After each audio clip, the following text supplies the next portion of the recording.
Salam. Ketemu lagi dengan saya Diana Anggraini. Kita hari ini akan membahas mengenai sistem komunikasi intrapersonal bagian kedua.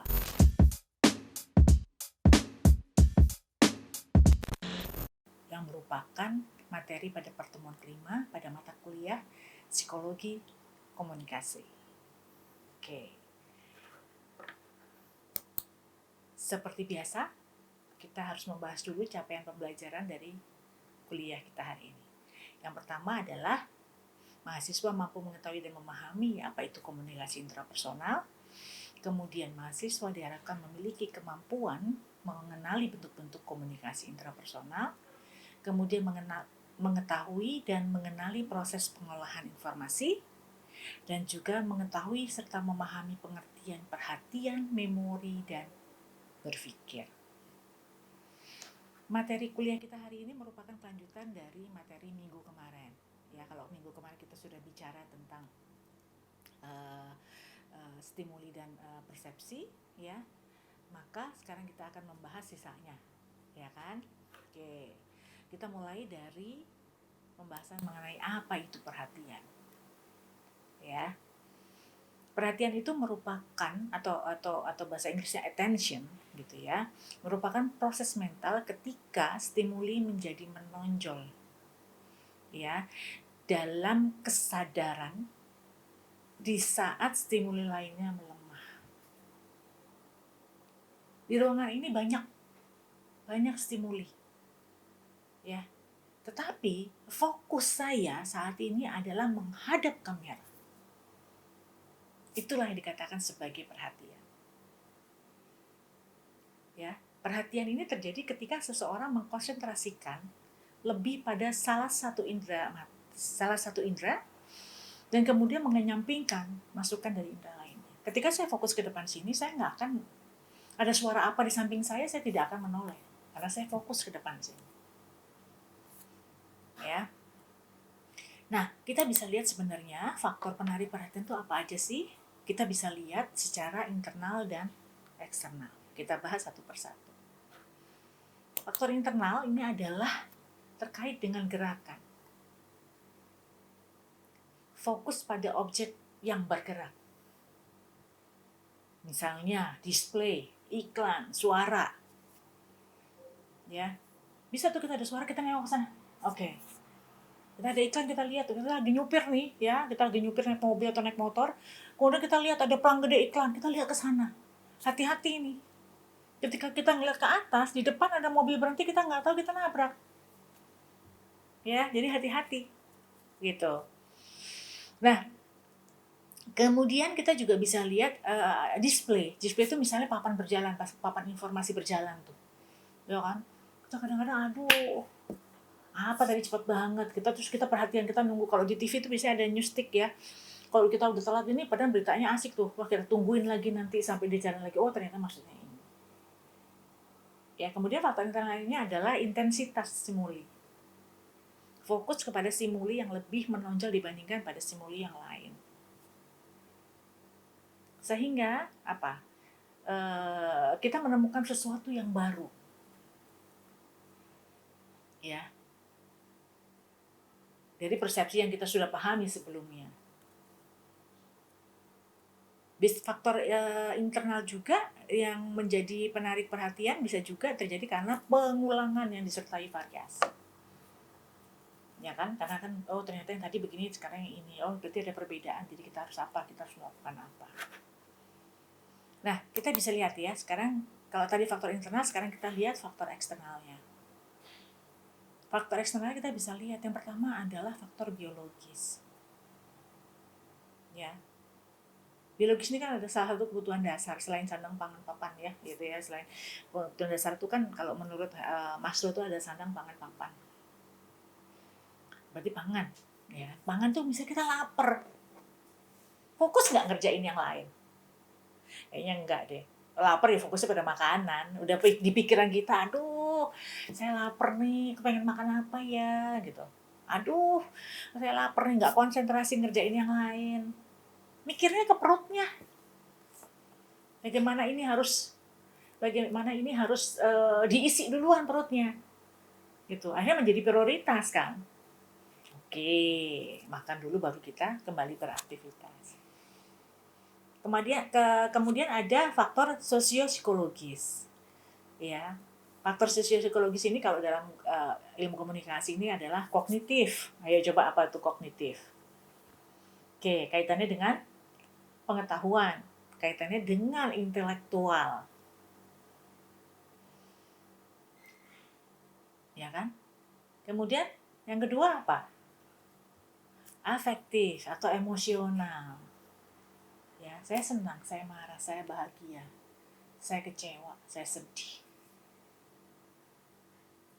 Ya. Itu kan nanti akan mempengaruhi perhatian kita. Dan yang ketiga adalah behavior atau tindakan. Ya. Yang ketiga adalah faktor sosiogenis. Ya. Sikap, kebiasaan dan kemauan. Ya, di sini contohnya saya tulis nih, ketika berada di kebun binatang kita fokusnya ke apa? Ya ke binatang lah, nggak mungkin kita fokus kemana gitu kan. Fokus ke gunung nggak mungkin, orang kita berada di kebun binatang kok. Kalau kita berada di dataran tinggi di pegunungan, apa yang kita pikirkan?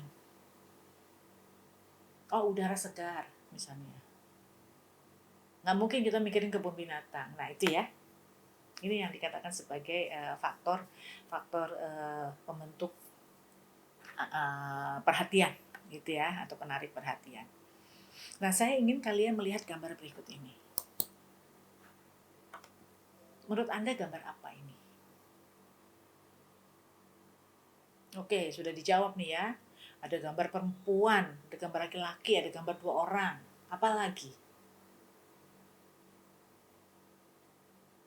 Nah, ada gambar vas. Ya, kan masing-masing perhatiannya berbeda kan? Mana yang duluan gitu. Tapi gambarnya cuma satu, tapi perhatian itu berbeda antara satu individu dengan individu lainnya.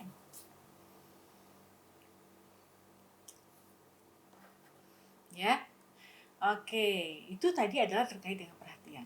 Kalau ada pertanyaan, silakan tulis di chat.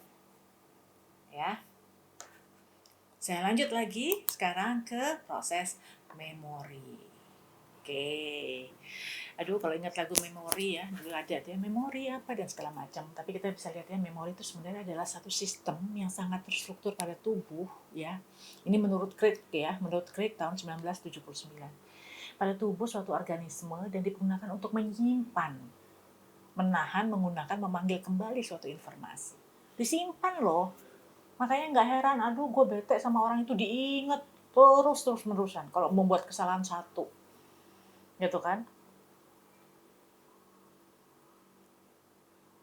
Saya dulu happy, saya dulu sedih, saya dulu apa? Ya. Coba deh kalian mulai deh identifikasi apa sih peristiwa yang membuat kalian tuh seneng secara berlebihan dulu dan nggak seneng secara berlebihan dulu. Ya. Nah, memori itu berada dalam otak. Otak manusia itu merupakan satu tempat penyimpanan memori yang kapasitasnya amat tinggi. Oke, ya, kita lihat ya. Gimana sih cara kerja memori itu? Ya. Pertama adalah dia melakukan perekaman. Ya, proses encoding. Gitu kan. Dimana perekaman itu merupakan merupakan peristiwa pemrosesan dan pencatatan informasi ke dalam otak, encodingnya. Kemudian kita keluarkan. Kalau kita keluarkan, kalau enggak ya nggak apa-apa. Kalau kita keluarkan bentuknya jadi decoding. Ya kan? Memori itu juga merupakan tempat penyimpanan atau storage. Yaitu rekaman dari sebuah informasi yang telah diterima. Cara kerja memori tadi di itunya ya di pengertiannya adalah pemanggilan kembali atau retrieval. Manggil misalnya, oh 1 kali 1 berapa ya? Kita ingat, oh ya 2. Ya kan, diingatkan kembali, gitu kan? Mengingat kembali informasi yang telah disimpan atau dengan kata lain menggunakan informasi. Recall, mengingat kembali. Di recall. siapa sih dulu pacar pertama saya? Nah, itu pasti paling apal deh kalian. Ya. Kemudian dilakukan pengenalan, recognition. Apa ya? Ini namanya apa ya? Kok saya lupa ya namanya? Wah, gitu kan. Oh iya, namanya mouse misalnya. Atau kita gunakan sebagai relearning atau belajar kembali. Oh, ternyata apa yang diajarkan Mbak Diana ini pernah diajarkan pula dulu waktu saat saya di SMA.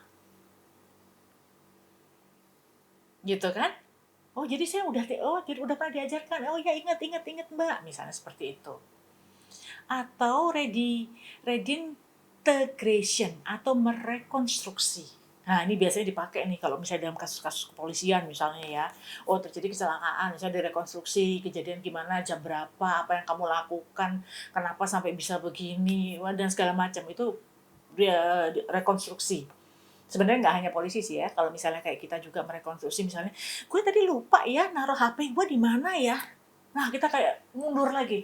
Tadi gue habis dari kamar mandi, gue ke meja makan, dari meja makan gue ambil makanan di kulkas. Nah, habis dari situ tuh HP gue nggak ketemu, misalnya seperti itu kan. Nah, dicek-cek lagi, oh ternyata adanya di dalam kulkas. Pas kita ngambil makanan, kita lupa naruh HP kita di kulkas. Nah, itu ceritanya ya. Seru kan? Nah, oke ya. Jadi itu udah paham ya cara kerja memori. Sekarang kita langsung ke proses berpikir. Proses berpikir adalah sebuah proses mental. Ya, proses mental yang memungkinkan manusia mendapatkan gambaran tentang dunia. Berpikir. Ya. Gambaran itu kemudian dirangkai menjadi sebuah informasi. Terserah mau diapain. Mau dipakai, mau diolah, ya, mau dimanipulasi, mau dimodifikasi sesuai dengan kebutuhannya. Ya. Floyd L. Rauch dia mengatakan bahwa berpikir adalah proses manipulasi dan organisasi unsur-unsur lingkungan dengan menggunakan lambang-lambang, sehingga tidak perlu langsung untuk melakukan kegiatan yang tampak. Ya, ngapain sih manusia itu berpikir? Nggak ada kerjaan aja dipikirin, ya kan? Nah, contohnya seperti itu. Ya itulah, karena manusia itu hidup. Kalau mau nggak mikir ya mati, berarti kan. Mati itu manusia udah nggak pikir apa-apa. Udah nggak mikirin surga neraka. Mikir surga neraka itu adalah saat manusia itu hidup. Gitu kan? Ya kan? Nah, untuk apa manusia itu berpikir? Yang pertama adalah untuk find the problem. Menemukan apa masalahnya yang harus diselesaikan.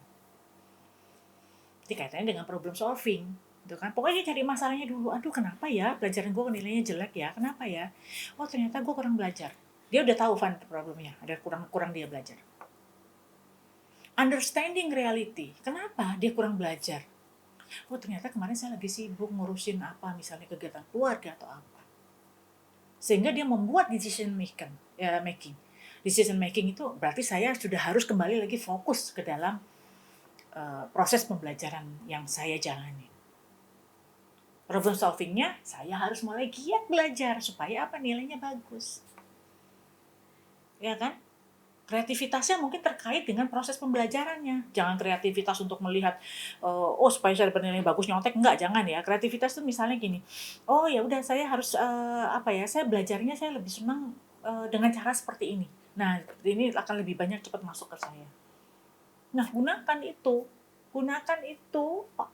Kalau saya katakan tuh, otakmu, akalmu untuk berpikir itu, untuk menyelesaikan permasalahan yang ada. Bagaimana orang berpikir? Ya, ada dua. Berpikir autistik, ini melamun atau escape from fact. Ya kan? Dia tahu masalahnya, wah gue udah mau ujian, gue nggak ngerti. Sehingga gue harus, gue mendingan berimajinasi bahwa gue harus pergi dari ini supaya gue nggak stres gitu misalnya. Jadi gue berimajinasi gue berada di pantai misalnya. Atau berpikir realistik, nalar atau reasoning dalam rangka menyelesaikan diri. Ya udah, emang itu harus dihadapi, ya udah kita jalani. Ya, macam-macam berpikir itu ada berpikir deduktif, pernyataan umum atau silogisme, Ada juga kebalikan dari deduktif, yaitu induktif, dari khusus ke umum. Ada berpikir evaluatif terkait dengan pemikiran kritis ya, kalau kita melihat ini kita harus ngapain, kita melihat seperti ini kita mesti ngapain. Dan berpikir analogis, membandingkan. Paham ya? Oke, sekarang kita lihat bagaimana berpikir kreatif. Apa sih sebenarnya berpikir kreatif itu? Ya, berpikir kreatif itu adalah proses ya, proses untuk memproduksi suatu metode, satu konsep, gitu kan, satu pemahaman, new invention, new work of art, gitu kan. Jadi ketika kita berpikir kreatif ada syaratnya. Yang pertama adalah mampu menerima respon atau gagasan baru. Gitu ya. Kita terima dulu gagasan barunya. Dari situ kita pikirkan kita mau ngapain. Kemudian berusaha memecahkan persoalan secara realistis. Dan mempertahankan insight tersebut, kemudian mengembangkan. Macam pola berpikir adalah konvergen, ya, kemampuan menjawab secara langsung, dan divergen, menghasilkan sejumlah kemungkinan jawaban. Bentuk berpikir ada image atau citra, berpikir membuat gambaran di otak. Oh, kalau gunung ini seperti ini, warnanya hijau, tinggi, gitu, kayaknya bagus banget dari jauh. Padahal begitu kita sampai ke gunung, mana ya ketinggiannya kok nggak ada, gitu kan.